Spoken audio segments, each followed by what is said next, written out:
नमस्कार, जय हिंद, जय भारत। सभी स्टूडेंट्स जो भी आरसी सिंह चैनल से जुड़े हुए हैं उनका बहुत बहुत स्वागत है इस आरसी सिंह के चैनल में।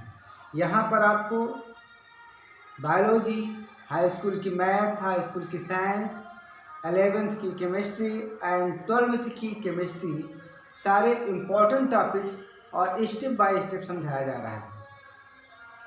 इस समय जो हमारी सीरीज चल रही है वो है आवर्त सारणी। आवर्त सारणी में सबसे पहले आपको बताया गया डोबेलाइनर त्रिक का नियम, फिर न्यूलैंड का अष्टक नियम, लोथर-मेयर का नियम, फिर उसके बाद मेंडलीव का नियम, मूल आवर्त सारणी का नियम, फिर संशोधित जो मोजले साहब ने दिया था परमाणु क्रमांक के आधार पर संशोधित आवर्त सारणी दिया गया है। इसके पश्चात वैज्ञानिक आ गए राम, वर्नर और बरी, और इन्होंने क्या किया इन्होंने वर्गीकरण किया और इलेक्ट्रॉनिक विन्यास के आधार पर। परमाणु क्रमांक तो ठीक है, लेकिन उन्होंने ज़्यादा महत्व दिया कि जिन तत्वों का जो इलेक्ट्रॉनिक विन्यास है समान है उनको एक ग्रुप में रख दिया गया,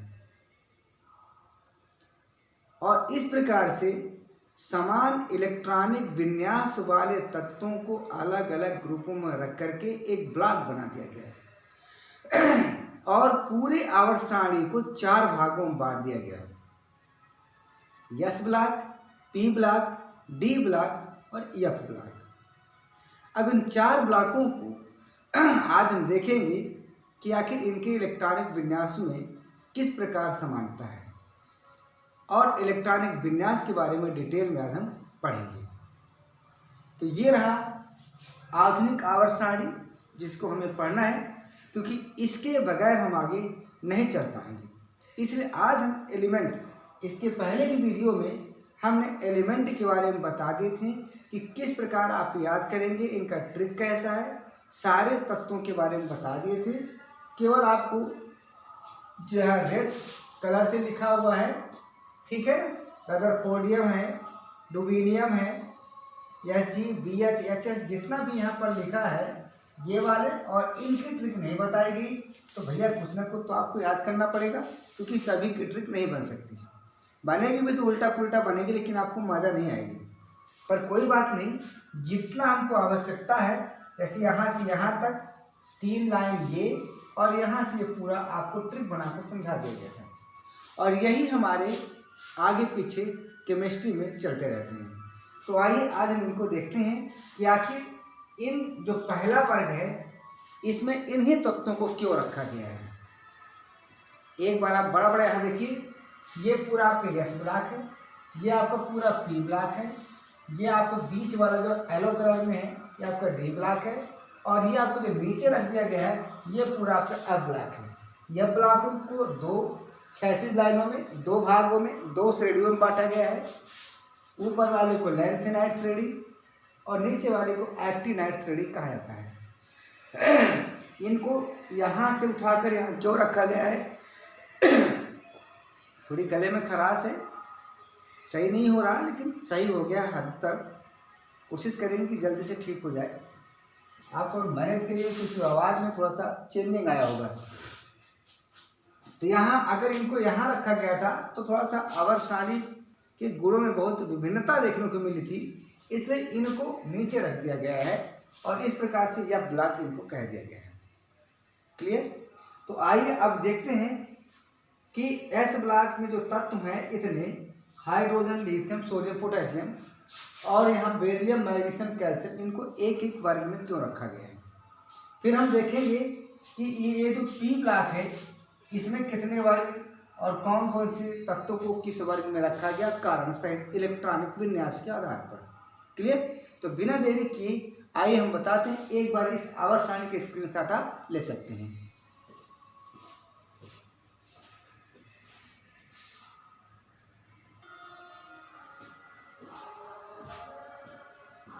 चलिए देखिए, अब हम तत्वों का इलेक्ट्रॉनिक विन्यास निकाल करके ये दिखाना चाहते हैं कि इन तत्वों का इलेक्ट्रॉनिक विन्यास सेम था, इसलिए इनको इस वर्ग में रख दिया गया है।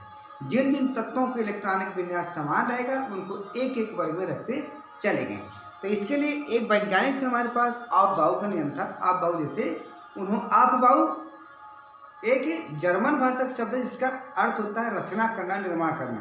तो जो ऑफ-बाउ का नियम है वो क्या कहता है कि जो इलेक्ट्रॉन है सबसे पहले निम्नतम ऊर्जा वाले कक्षक में प्रवेश करेंगे, उसके बाद ऊर्जा के बढ़ते क्रम के कक्षकों में प्रवेश करते जाएंगे।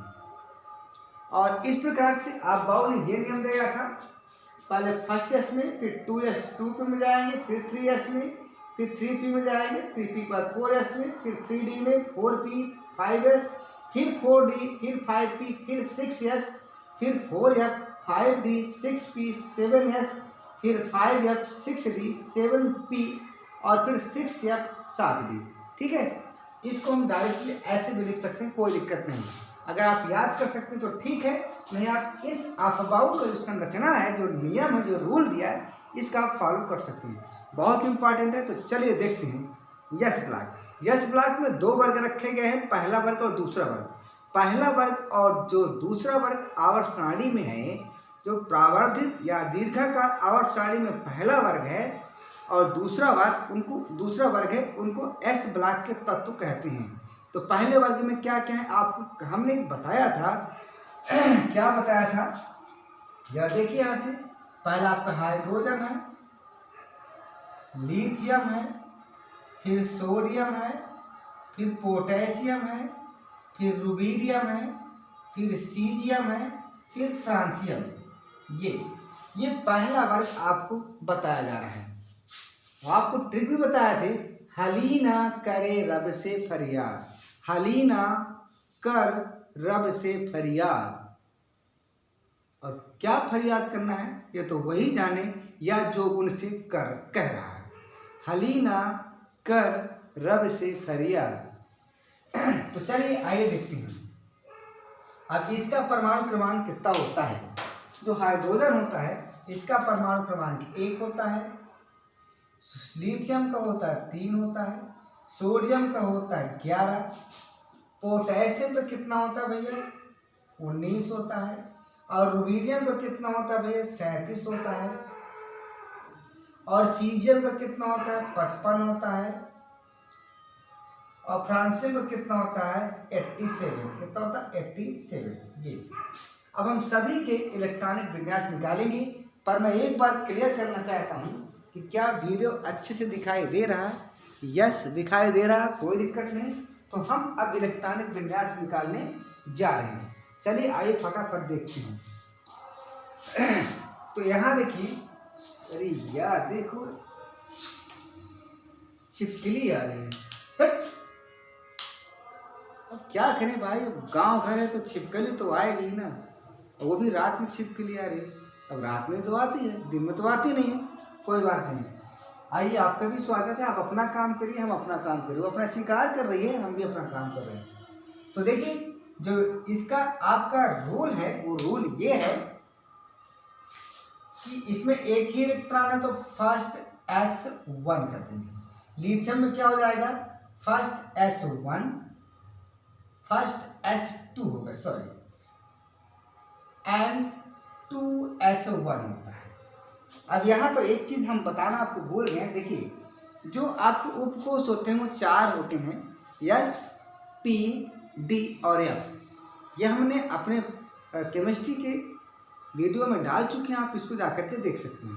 तो S में जो होते हैं ना भैया, S में मैक्सिमम इलेक्ट्रॉन की संख्या 2, P में मैक्सिमम इलेक्ट्रॉन की संख्या 6, D में मैक्सिमम 10 और F में मैक्सिमम 14 इलेक्ट्रॉन हो सकते हैं। S में 2 इलेक्ट्रॉन, P में 6, D में 10 और F में मैक्सिमम इलेक्ट्रॉनों की संख्या 14 हो सकती है। अब जरा यहाँ देखिए सोडियम में क्या है फर्स्ट S2, पहले S2 में डाल दिए, इसके बाद 2S आएगा तो 2S2 2P6 मैक्सिमम 6 हो सकता है P में, और यहाँ पर क्या हो जाएगा 3s1। क्यों? 2 2 4 6 10 11 इलेक्ट्रॉन थे, पूरे सेट हो गए।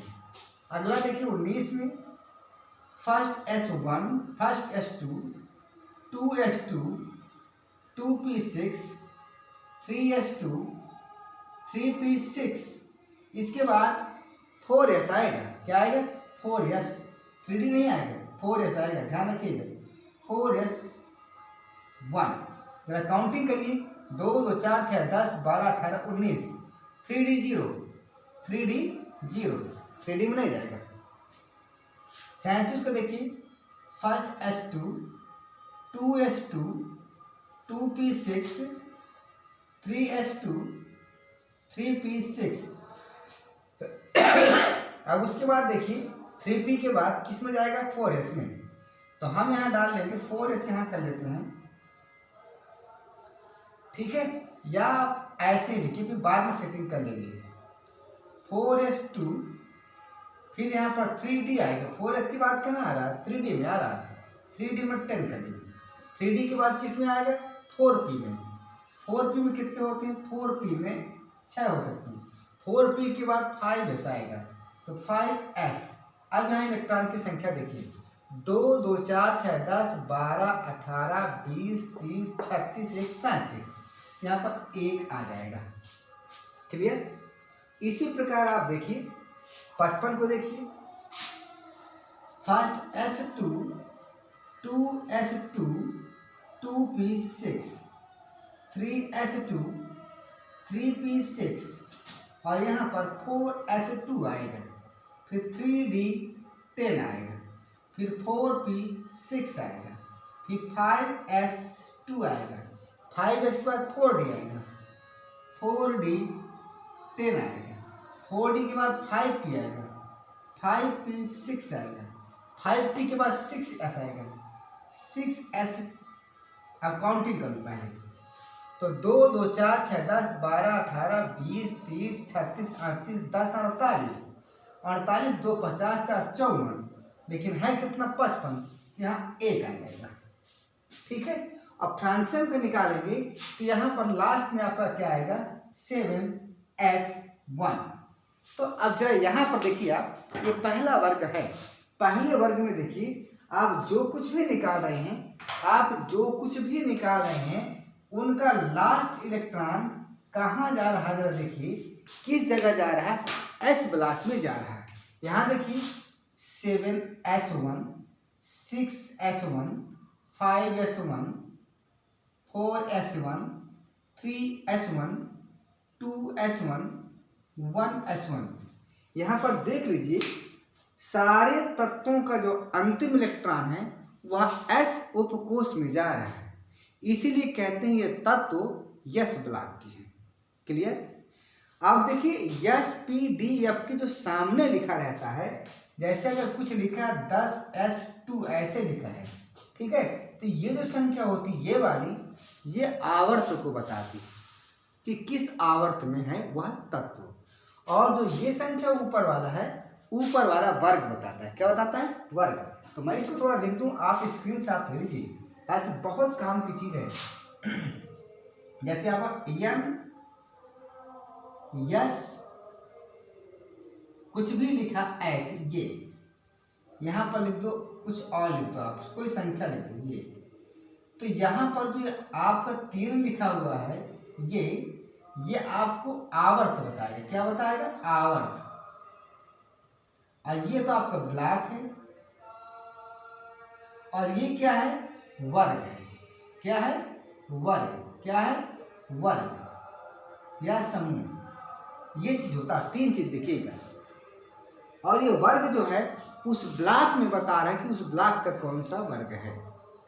तो अब यहाँ से देखिए, अगर मैं रुबीडियम की बात करता हूँ, तो रुबीडियम जो आपका क्या है?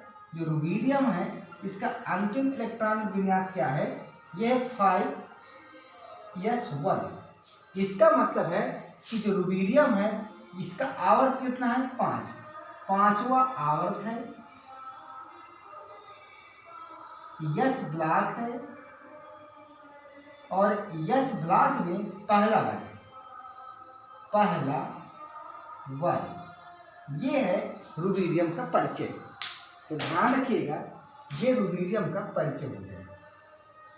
अगर आप कह दीजिए, अगर आप बात कर लीजिए सोडियम की बात, तो सोडियम का अंतिम इलेक्ट्रॉन गया 3s1 में। तो यहाँ से देखिए, इसका मतलब ये है कि सोडियम है, आवर्त कितना है इसका, क्या नीचे दिखाई दे रहा है? एक बार मैं चेक कर लूँ या फिर ऊपर ही बताएं? चलिए, नहीं दिखाई दे रहा, थोड़ी सी कमजोरी हुई, हम आगे लिखे दे रहे हैं। हम सोडियम को और ऊपर लिख देंगे। यहाँ सोडियम है, इसका अंतिम इलेक्ट्रॉन क्या है? 3s1 है। इसका मतलब यह आवर्त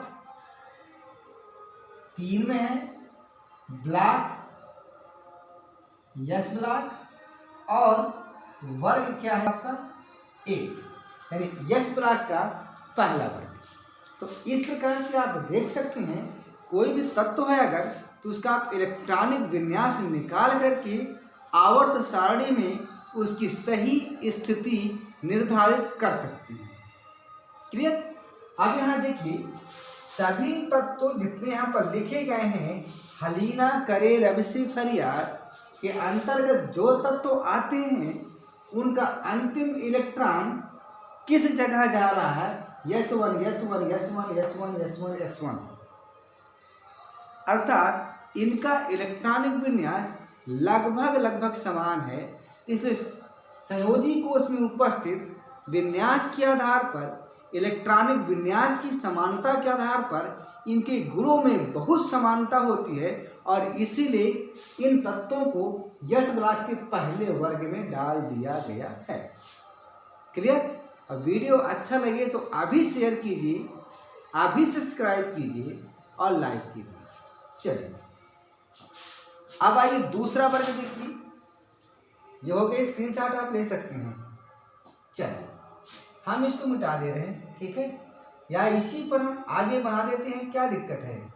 अब अगर दूसरा तत्व लेंगे, दूसरा वर्ग लेंगे, तो एक एक संख्या बढ़ा देंगे, है ना। तो यहाँ पर देखिए, दूसरा जो वर्ग आपका आएगा वो आएगा, क्या आएगा? देखिए, यही सब लिखे दे रहे हैं।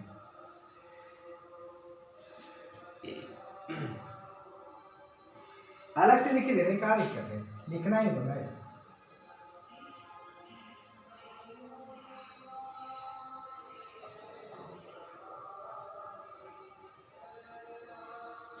आइए, दूसरा जो कहानी हमने बताया था, उसमें ये था, दूसरी कहानी क्या थी? बेटा मांगे कार स्कूटर, बाप राजी। यहां से देखिए क्या हो जाएगा? बीई बेटा, यमजी मांगे कार कैल्शियम, बेटा मांगे कार स्कूटर, और बाप राजी। अब बेरिलियम का जो परमाणु क्रमांक है वो है आपका 4, मैग्नीशियम का है 12, कैल्शियम का है 20, ठीक है, और जो स्ट्रांसियम था उसका था 38 होगा। और बेरियम किसके पहले था? सीजियम का 55, तो इसका 56 हो जाएगा। और रेडियम किसके पहले था? बताइए। रेडियम था फ्रांसियम कितना? 87, तो ये रहेगा आपका 88। ये हो गए दूसरा वर्ग। कौन सा वर्ग? दूसरा। तो अब इनको एक वर्ग में रखा गया है, क्यों? क्योंकि इनका अंतिम इलेक्ट्रॉन यस उपकोष में जाता है। इनके अंतिम इलेक्ट्रॉन, जो अंतिम इलेक्ट्रॉन है या अंतिम कोष का जो इलेक्ट्रॉनिक विन्यास है, उसमें बहुत समानता है, और इसी कारण इनके गुणों में भी समानता है, और इसी आधार पर इनको एक वर्ग में रख दिया गया, और वो है दूसरा वर्ग। जरा देखिए क्या होता है। इसका इलेक्ट्रॉनिक विन्यास फर्स्ट S2, उसके बाद 2s2, हो गया खत्म कहानी। 4 इलेक्ट्रॉन पूरे हो गए। 12 में देखिए, first S2, 2s2, 2p6, 3s2, 2 4 6 10 12। देख लीजिए भैया, कैल्शियम को देखिए, first H2, 2H2, 2P6, 3H2, 3P6, इसके बाद 3P के बाद क्या आएगा, 4S आएगा, तो 4S2। 38 को देख लीजिए, first H2, 2H2, 2P6, 3H2, 3P6, 4H2, 4S के बाद 3D हो जाएगा, और D में मैक्सिमम इलेक्ट्रॉनों की संख्या 10 हो सकती है। इसके बाद 4P जाएगा, 4P में मैक्सिमम इलेक्ट्रॉन 6 हो सकते हैं। 4P के बाद 5S में जाएगा, तो S में मैक्सिमम इलेक्ट्रॉन कितने होते हैं, 2 हो सकते हैं। पर पहले काउंटिंग करो, 2 4 6 10, 10 2 12, 18 19 20 30 36, अब है कितना 38, तो 36 2 38, ठीक है। अब इसके बाद बेरियम का निकालेंगे, तो बेरियम का भी लास्ट में जो आपका आएगा वो 6S2 आएगा, और रेडियम का निकालेंगे तो रेडियम में 7S2 आएगा। तो अब आप देख लीजिए इनका जो अंतिम इलेक्ट्रॉन है वो कहाँ जा रहे हैं, यहाँ जा रहे हैं, ये देखिए, ये ठीक है, यानी यस ब्लॉक में ही जा रहा है, और यस ब्लॉक के ऊपर हर जगह 2-2 है। इसका मतलब यस ब्लॉक के दूसरे वर्ग में ये सभी तत्व आते हैं, यस ब्लॉक के दूसरे वर्ग में ये सभी तत्व आते हैं। इनकी जो अंतिम इलेक्ट्रॉन है वो जिस कक्षक में जाता है वो है यस, और यस में सभी जो एस ब्लॉक है उसके ऊपर 2 लिखा है, मतलब वर्ग दूसरा है, अर्थात इलेक्ट्रॉनिक विन्यास में समानता है इन तत्वों में। बेटा मांगे कार स्कूटर बाप राजी में, इसलिए इनके गुणों में भी समानता होती है और इनको एक साथ दूसरे वर्ग में रख दिया गया है। क्लियर। अब देखिए जैसे हम कह रहे कि स्ट्रांशियम किस वर्ग और किस आवर्त का है, तो जरा स्ट्रांशियम को देखिए, स्ट्रांशियम 38 है, इसका इलेक्ट्रॉनिक विन्यास अंतिम इलेक्ट्रॉन गया 5s2 में। तो अभी इसके पहले हमने आपको बताया, क्या बताया कि ये जो लिखा होता है ये आवर्त होता है, तो इसका मतलब 5वां आवर्त। ये जो है ब्लॉक है, यस ब्लॉक, ये क्या है, वर्ग है, ठीक है, दूसरा सेकंड वर्ग, ये क्लियर।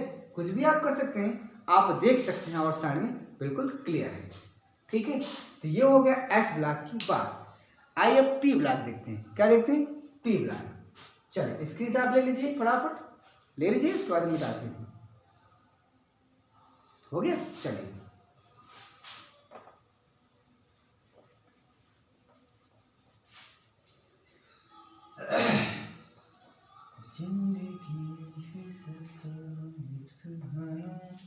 देखिए जिंदगी है ना, जो जिंदगी को बड़े खुशी से जियो। क्या होगा कुछ नहीं समझा जा रहा, कहाँ क्या हो जाए, इसलिए जब तक जियो बड़े शान से जियो, लोगों के बीच रहो, सभी लोगों से अच्छे से बात करो, और एक बात ध्यान रखना, हो सके तो कम बोलना, क्योंकि ज़्यादा बोलना भी गुनाह है। जितना बोलना सोच समझ कर। और एक बात और ध्यान रखिएगा कि उससे कम बोलना जिसे आप सबसे ज़्यादा पसंद करते हैं, उससे कम बोलना जिसे आप सबसे ज़्यादा पसंद करते हैं, कोई भी हो सकता है वो।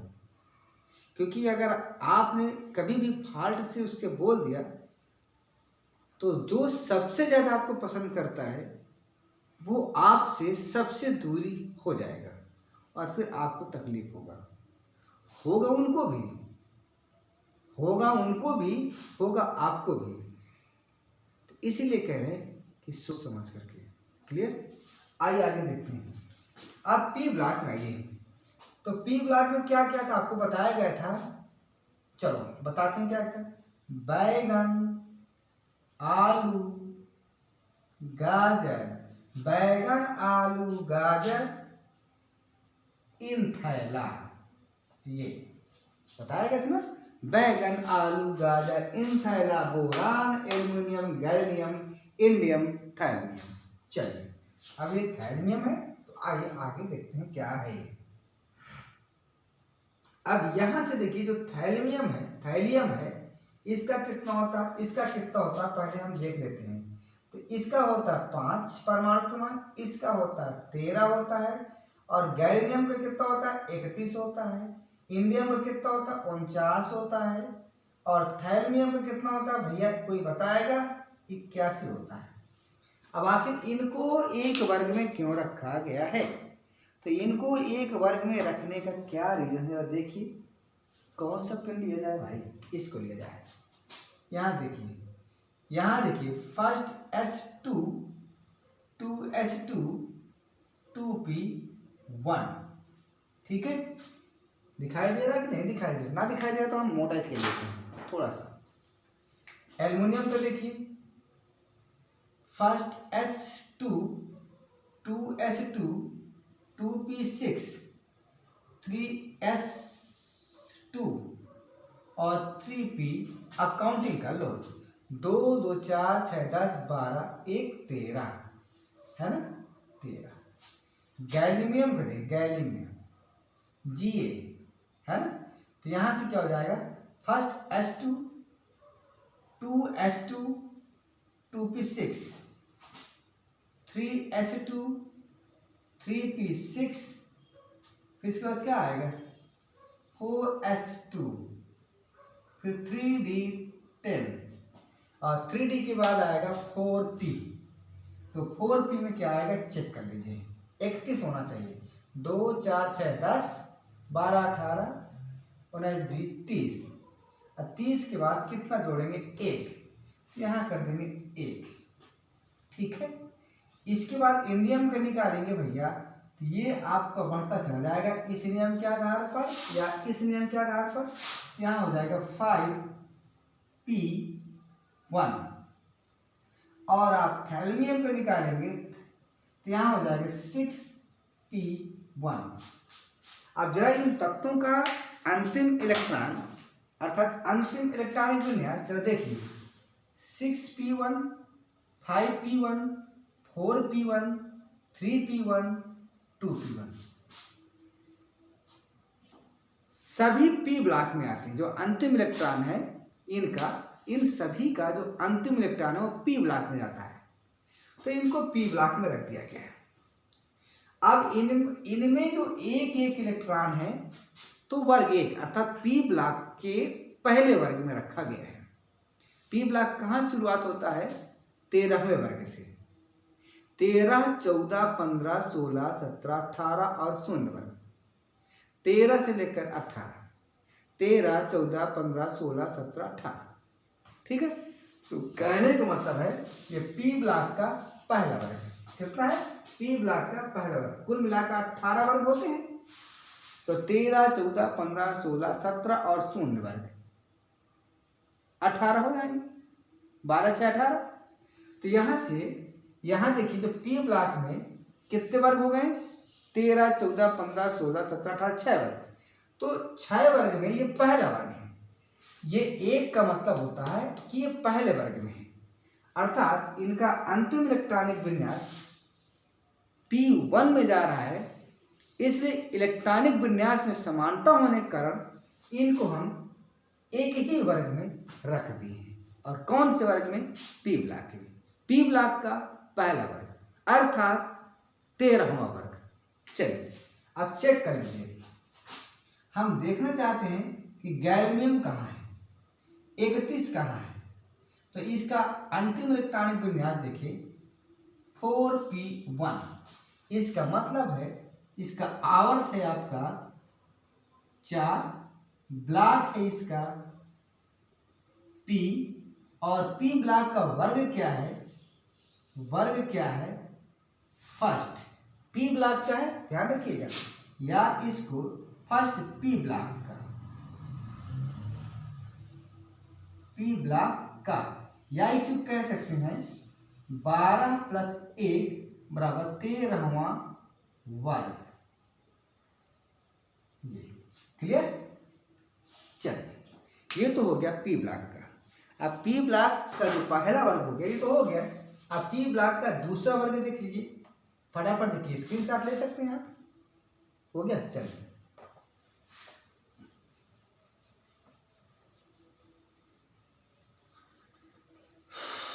आराम से देखिए, कोई जल्दीबाजी नहीं है।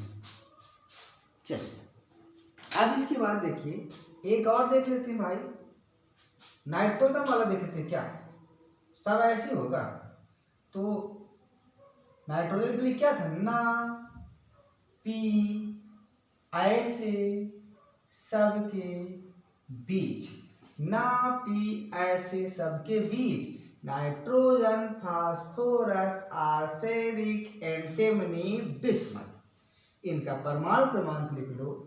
नाइट्रोजन का 7, फास्फोरस कितना होता है भैया 15, आर्सेनिक का कितना होता है भैया 33, एंटीमनी कितना होता है Sb का 51 और बिस्मथ का कितना होता है भैया 83। ये ठीक है। अब आइए इनका इलेक्ट्रॉनिक विन्यास देखते हैं। तो आइए शुरू करते हैं इलेक्ट्रॉनिक विन्यास। इसका इलेक्ट्रॉनिक विन्यास निकालेंगे तो फर्स्ट S2 2S2 2p3 3 2 5 6 7, ठीक है। अगला देखिए first S2 2S2 2p6 3S2 3p, counting कर ले पहले, 2 2 4 6 10 12 13 तो 15, 2 2 4 6 10 12 3 15। इसको देखिए first S2 2S2 2p6 3S2 3p6 4S2। अब 4 इसके बाद किस में जाएगा भैया 3D में जाएगा। 3D अब काउंटिंग कर लो पहले यार, 10 करो पहले यहाँ पर। 3D के बाद किस में जाएगा 4p में, तो 4p कर लो। अब काउंटिंग करो पहले, 31 होना चाहिए। 2 2 4 6 10 12 18 20 30 और 30 1 31, 30 1 31। क्या कंफर्म है, गलत तो नहीं है? चलिए एक बार चेक कीजिए। 2 2 4 6 10 12 18 19 20 30 और यहाँ पर 31 हो रहा है। क्या आर्सेनिक सही है? आर्सेनिक का 33 होता है, सॉरी आर्सेनिक का भैया 33 होता है, ध्यान रखिएगा, तभी तो यहाँ गड़बड़ हो रहा है। अरे यहाँ पर क्या 3p3 आया ना, तो 4p3 होना चाहिए। वो तो अभी आप देख रहे हैं। तो आप देखिए 2 2 4 6 10 12 18 20 30 और 33, अब सही है। इसी प्रकार जब इसका निकालेंगे तो लास्ट में आएगा आपका 5, क्या आएगा 5p3। इसका निकालेंगे तो लास्ट में आपका आएगा 6p3। क्लियर? तो अब यहां पर देख लीजिए इलेक्ट्रॉनिक विन्यास p3 p3 p3 p3 p3, अर्थात ये सभी तत्व p ब्लॉक में है। और ये 3 3 3 3 3 लिखा है, इसका मतलब p ब्लॉक का तीसरा वर्ग, p ब्लॉक का तीसरा वर्ग, p ब्लॉक का थर्ड वर्ग, अर्थात 12 के बाद 3 और जोड़ दो, 15वां वर्ग। क्या हो जाएगा 15वां वर्ग में सब आती है। और इलेक्ट्रॉनिक विन्यास में समानता है, इसलिए इनको एक वर्ग में रख दिया गया है। किस में रखा गया? ओवरऑल 15वां वर्ग या पी ब्लॉक का तीसरा वर्ग।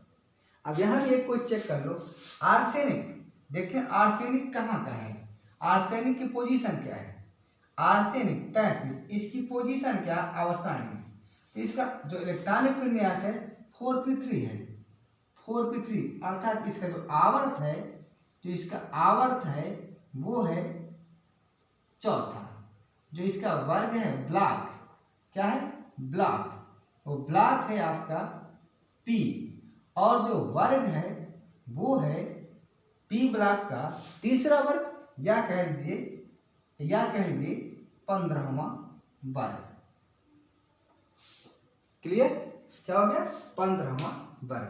तो इस प्रकार से पी ब्लॉक के जितने भी तत्व हैं, अगर कोई तत्व उनका इलेक्ट्रॉनिक विन्यास निकालने पर उनका अंतिम इलेक्ट्रॉन यदि पी ब्लॉक में जाता है तो हम उसे पी ब्लॉक का तत्व कह देते हैं।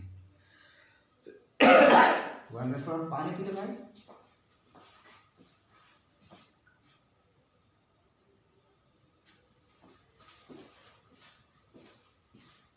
चलिए एक और यहाँ तत्व देख लीजिए।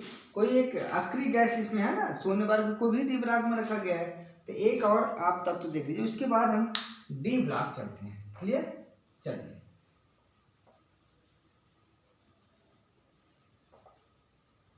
जैसे हम क्रिप्टॉन देखना चाहते हैं। क्या देखना चाहते हैं? क्रिप्टॉन या आर्गन। पहले आर्गन ही देख लो।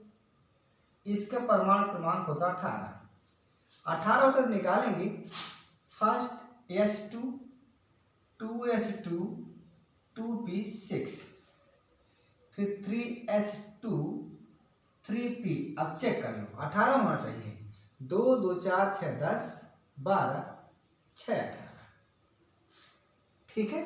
कितना हो गया? 12 6 18। और यहाँ पर हम लिख सकते हैं 3S3p। इसके बाद क्या कर सकते हैं? 4S0 3D0 है तो पी ब्लॉक में। कहाँ है पी ब्लॉक में। लेकिन पी ब्लॉक में कौन सा वर्ग है? ये आपका तीसरा आवर्त है, पी ब्लॉक है, और पी ब्लॉक का 6वां वर्ग। अगर कहेंगे तीसरा आवर्त है, पी ब्लॉक है, एंड वर्ग क्या है? पी ब्लॉक का 6वां, मतलब 12 6 18वां, जिसको शून्य वर्ग कहा जाता है। शून्य वर्ग कहा जाता है। तो इस प्रकार से आप इलेक्ट्रॉनिक विन्यास निकाल करके आवर्त सारणी में उस तत्व का पोजीशन स्थिति बता सकते हैं। चलो आइए हम देखते हैं पी और एस ब्लॉक के बाद अब हम डी ब्लॉक का देखते हैं। तो डी ब्लॉक में बहुत इंटरेस्टिंग हम आपको बताए थे। जैसे जो आवर्त सारणी है उसमें 1 2 3 4 चौथी जो आवर्त है ना, क्या था? शक्ति है ना? क्या था? शक्ति।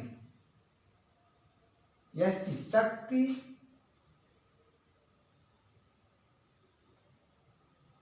क्या था? शक्ति वक्रमण।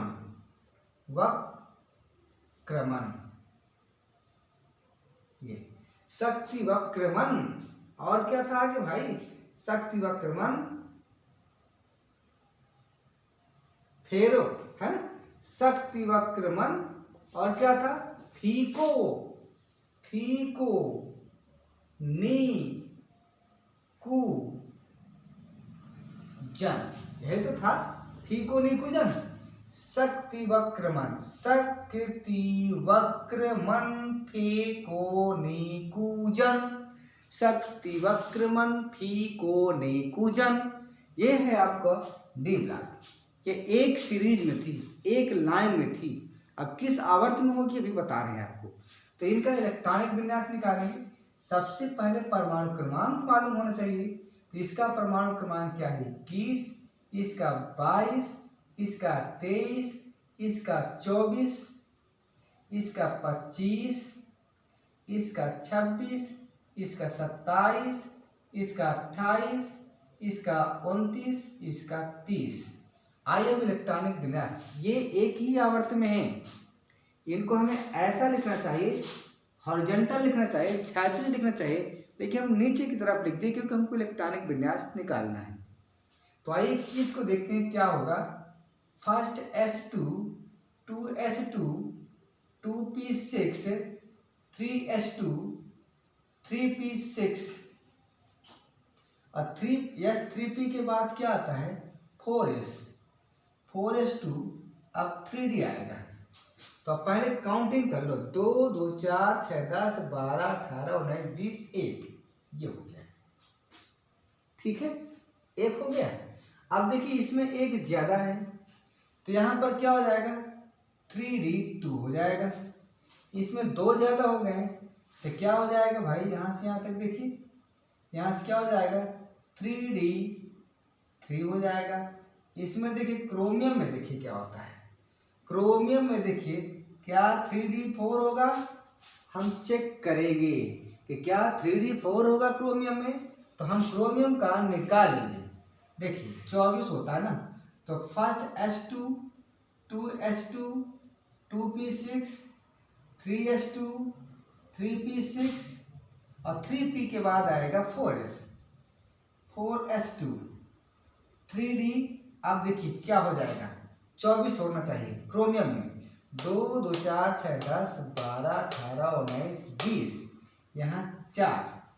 अर्थात इसको हम सही से अगर लिखें तो first s2 2s2 2p6 3s2 3p6 3d4 4s2, ये हुआ। अब देखिए ये पहला कक्षा, ये दूसरा कक्षा, ये तीसरा कक्षा, ये चौथा कक्षा। अब देखिए 3d है ना, d में कितना इलेक्ट्रॉन होना चाहिए, d में होना चाहिए 10 इलेक्ट्रॉन। ठीक है, यहाँ पर देखिए यस है, इसमें 2 इलेक्ट्रॉन तो ऑलरेडी है। यहाँ पर क्या होता है कि d में 4 इलेक्ट्रॉन है, यहाँ 4, यहाँ 2 इलेक्ट्रॉन है। तो होता क्या है, जब ये क्रोमियम अपने एक्साइटेड स्टेट में आता है, ठीक है, या इसको ऐसे भी देख लीजिए, ये 4s है, ये 3d, यहाँ क्या होता है 3 + d, d का मतलब sp_d 2 5, और यहाँ पर 4 है, आपके यहाँ पर क्या है s का मतलब 0, यहाँ पर 4। तो आप जब एक्साइटेड स्टेट में आता है, उत्तेजित अवस्था में आता है, तो यहाँ का इलेक्ट्रॉन उठ करके इसमें आ जाएगा और यहाँ आपका एक इलेक्ट्रॉन भर जाएगा, तो यहाँ एक बचेगा, अर्थात d में 5 हो जाएंगे। क्योंकि d को अर्ध ऑर्बिट अपना पूरा करना तो एक इलेक्ट्रॉन खींच लेता है, तो अर्थात यहाँ पर d में 5 हो जाएगा। क्या हो जाएगा 5 हो जाएगा, और उसके पर जो यस था उसमें 1 हो जाएगा। तो इसको हम निकाले दे रहे हैं अच्छे से, आप इसको समझिएगा। First s2 2s2 2p6 3s2 3p6 है ना, और फिर यहाँ पर 3d 5 एंड 4s2। तो अब देखिए 2 2 4 6 10 12 18 2 20, यहाँ पर 1 होगा जी। ठीक है, ऐसा होता है, या इसको आप ऐसे लिख लीजिए, कोई दिक्कत नहीं है। 4s1 एंड 3d 5, ये हो गया क्रोमियम का। क्लियर, चलिए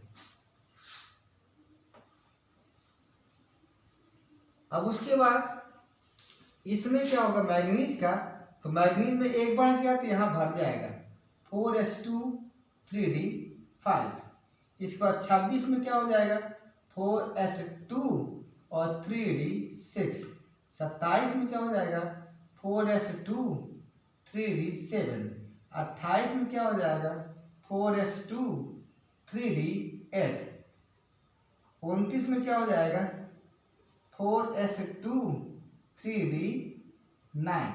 तो क्या ये हो सकता है? नो। यहाँ भी चेक करिए, यहाँ भी चेक करिए कॉपर के लिए। तो first s2 2s2 2p6 3s2 3p6 और 3p के बाद 4s2 और 3d, देखिए 2 2 4 6 10 12 18 19 20 9 29। लेकिन होता क्या है भैया कि अब d को अपनी पूरी ऑर्बिट पूरा करने के लिए इलेक्ट्रॉनों से एक इलेक्ट्रॉन शेष है, अगर एक इलेक्ट्रॉन पा जाए तो इसको मद आ जाएगा, तो क्या करेगा, यहाँ से यस से उठ करके यहाँ पर चला जाएगा, अर्थात यहाँ 10 हो जाएगा, यहाँ पर 1 बचेगा। तो यहाँ पर हम 1 कर लेते हैं, यहाँ पर 10 कर लेते हैं। ये इंपॉर्टेंट था, इसको ध्यान रखिएगा, ये अपवाद है यहाँ पर ये। और जो जिंक है उसका इलेक्ट्रॉनिक विन्यास क्या हो जाएगा, 4s2 and 3d10। यहाँ पर आपको ध्यान क्या देना है, ध्यान आपको इस लाइन को ध्यान देना है, कॉपर वाला, और यहाँ क्रोमियम वाला ध्यान देना है आपको। ये थोड़ा सा अपवाद है, ठीक है। अब देखिए, यहाँ देखिए इन तत्वों को जो scandium, titanium, vanadium, chromium, manganese, ferric, cobalt, nickel, copper, zinc ये हैं, आप इनको एक ग्रुप में क्यों रखें, क्योंकि इनका इलेक्ट्रॉनिक विन्यास जो है, देखिए 3d1 क्या है, 3d1, 3d2, d3, d5, d5, d6, d7, d8, d10, d10, अर्थात सभी डी ब्लॉक में जा रहे हैं, सभी डी ब्लॉक में जा रहे हैं, इसलिए इनको डी ब्लॉक में रखा गया है। तो ये रहा आज आपका एस पी। और भी आप डी वाले ब्लॉक को देख सकते हैं, इलेक्ट्रॉनिक विन्यास निकाल करके देख सकते हैं कि ये सभी तीसरे आवर्त में, देख लीजिए 3 3 3 3 लिखा, सभी तीसरे आवर्त में है और डी ब्लॉक में है। इनके इलेक्ट्रॉनिक विन्यास निकालने पर स्पष्ट हो गया कि इनको एक वर्ग में एक हॉरिजॉन्टल लाइन में, एक क्षैतिज लाइन में रखा जा सकता है। तो ये रहा आज आपका एस ब्लॉक, पी ब्लॉक और डी ब्लॉक का इलेक्ट्रॉनिक विन्यास। और इनके इलेक्ट्रॉनिक विन्यास को ही आधार क्यों माना था, क्योंकि इलेक्ट्रॉनिक विन्यास के द्वारा सब कुछ लगभग क्लियर हो जाता है। अगले वीडियो में हम यह ब्लॉक के जो तत्व हैं उनका इलेक्ट्रॉनिक विन्यास निकालेंगे, सिखाएंगे डिटेल में। तब तक के लिए सभी स्टूडेंट्स को, सभी भाई बहनों को शुभ रात्रि, नमस्कार, जय हिंद, जय भारत।